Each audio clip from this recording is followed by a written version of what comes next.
Assalamualaikum warahmatullahi wabarakatuh. Hamidan lillahi tabaraka wa ta'ala wa musalliyan ala rasulillah wa ala alihi wa sahbihi wa man tabi'ahu wa mawala, amma ba'd. Sahabat-sahabat Basunan channel tercinta yang dirahmati Allah Subhanahu wa taala dimanapun Anda berada, ya. Semoga kita semua senantiasa dalam lindungan Allah Subhanahu wa taala, diparingi panjang umur, sehat, murah rizkinya, turbarokah, dijauhkan dari bala, musibah, ujian, cobaan dan lain sebagainya. Putra putri yang soleh soleha, semua hajat, doa dan cita-cita kita terijabah oleh Allah Subhanahu wa taala. Penghidupan rumah tangga yang sakinah, mawaddah warahmah fid dunya wa ukhra, serta dipenuhi dengan kebahagiaan, ketentraman dan kedamaian jiwa. Amin ya rabbal alamin.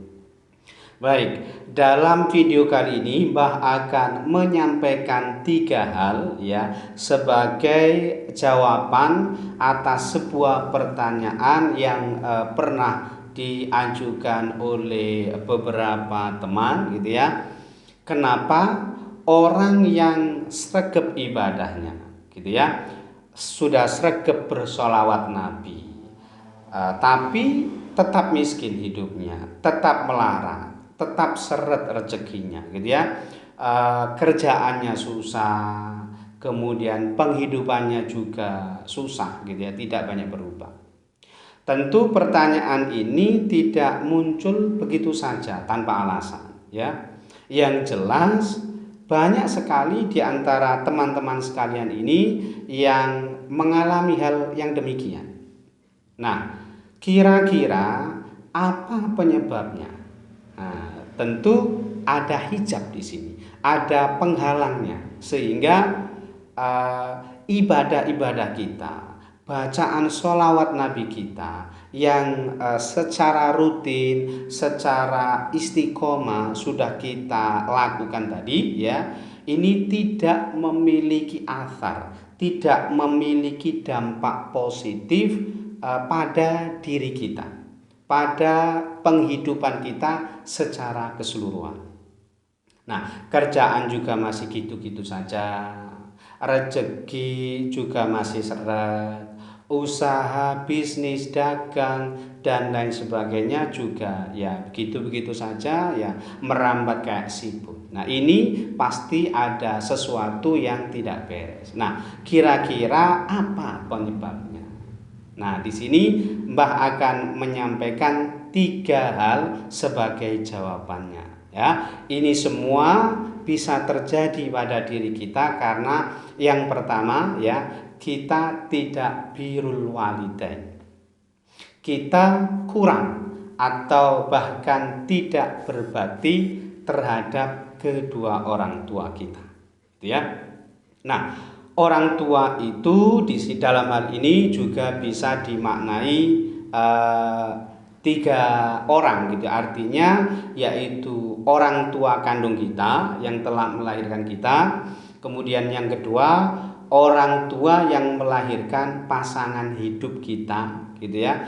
Dan yang ketiga adalah orang tua, ya, yaitu guru kita, guru-guru kita, ustadz-ustadz kita, kiai-kiai kita, ya, yang mendidik kita, yang membimbing kita dari tidak bisa menjadi bisa, dari tidak bisa membaca sampai bisa membaca, dari tidak bisa mengaji sampai bisa mengaji, dari tidak bisa cara melakukan sholat dengan benar akhirnya bisa menunaikan sholat dengan benar dan lain sebagainya. Ini sebagai orang tua kita, dan tentu kita harus selalu berbuat baik kepada mereka, terutama adalah orang tua kandung dan juga mertua, gitu ya.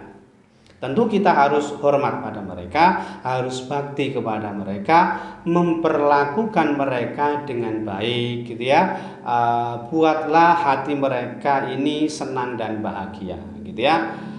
Lalu jika semua ini sudah dilakukan tetapi seolah-olah kok masih tetap sama saja, tidak ada perubahan, seolah-olah masih ada ganjalan, maka cari tahu barangkali suatu ketika di masa lampau ada satu ganjalan berupa permasalahan gitu. Artinya pernah menyakiti orang tua kandung kita, terutama orang tua kandung kita dan mertua kita gitu ya.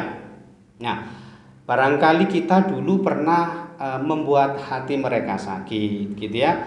Meskipun orang tua kita sendiri sudah lupa dan tidak mempermasalahkannya, tapi orang tua kita belum pernah mencabutnya, maka cari tahu dan selesaikan.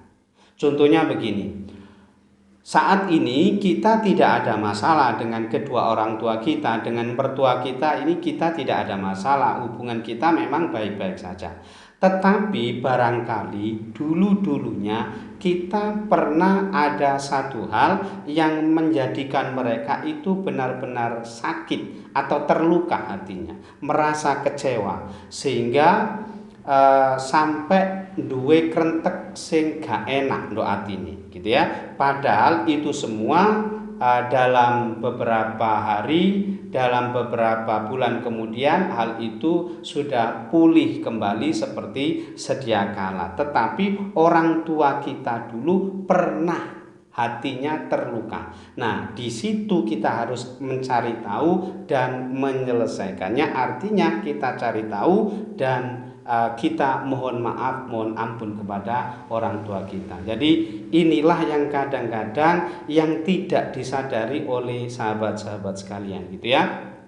Seolah-olah kita saat ini tidak ada masalah gitu ya. Memang tidak ada masalah, taruhlah tidak ada masalah. Tetapi dulu kita pernah menyakiti mereka dan orang tua kita makdek pernah sakit hati.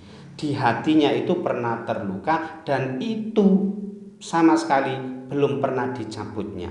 Meskipun lambat laun orang tua kita melupakannya, tapi itu tadi krentek dek itu tadi merasa kecewa terlukai itu kan belum pernah dicabut oleh orang tua kita. Nah, ini juga sebuah ganjalan sebetulnya, gitu ya. Itu yang pertama. Kemudian yang kedua, tidak mau atau kurang bersedekah.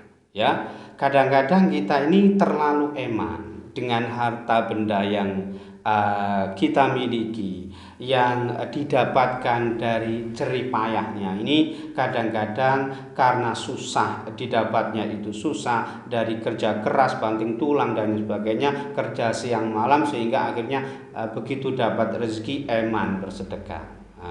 Padahal sebetulnya di situ ada hak fakir miskin, ada hak anak yatim, maka itu semua harus ditunaikan, itu semua harus disalurkan. Itu yang kedua. Kemudian yang ketiga, yang terakhir. Nah, kadang-kadang tidak ikhlas dalam beramal. Nah, ini juga masalah, ini juga hijab sebagai penghalang amal ibadah kita, bacaan sholawat Nabi kita juga itu tertahan gitu ya, tertahan, tidak bisa tembus langit ya. Nah, kadang-kadang kita masih menyimpan penyakit hati, penyakit kolbu ya, rasa sombong gitu ya, takabur, ujub, kemudian suka membanggakan diri sendiri, kemudian iri, dengki, hasad atau hasud ya, kemudian riya ya, suka pamer, kemudian lagi bakhil, kikir atau pelit ya, seperti yang pada poin kedua tadi ya. Nah, inilah tiga hal inilah yang kemudian menjadi hijab kita, menjadi penghalang terbesar kita atas semua amal ibadah ya dan sholawat Nabi kita, sehingga tidak berdampak apa-apa ya, tidak berdampak yang besar gitu ya, alias zong ya, alias zong. Karena semua yang kita lakukan, ibadah sholawat Nabi yang mau beribu-ribu kali kita selalu baca tiap hari, itu semua amalan itu semua ya tentu tidak bisa tembus langit ya, karena ada penghalangnya, ada hijabnya. Ini tadi tiga hal ini yang menjadi hijabnya, penghalangnya, sehingga masih ditangguhkan oleh Allah Subhanahu wa taala dan tidak diijabahi karena ditangguhkan. Ya, itu saja, mudah-mudahan bermanfaat untuk kita semua, dan kurang lebihnya Mbak mohon maaf. Akhir kalam, wallahu muwaffiq ila aqwamit thoriq. Hadanallahu wa iyyakum ajmain. Assalamualaikum warahmatullahi wabarakatuh.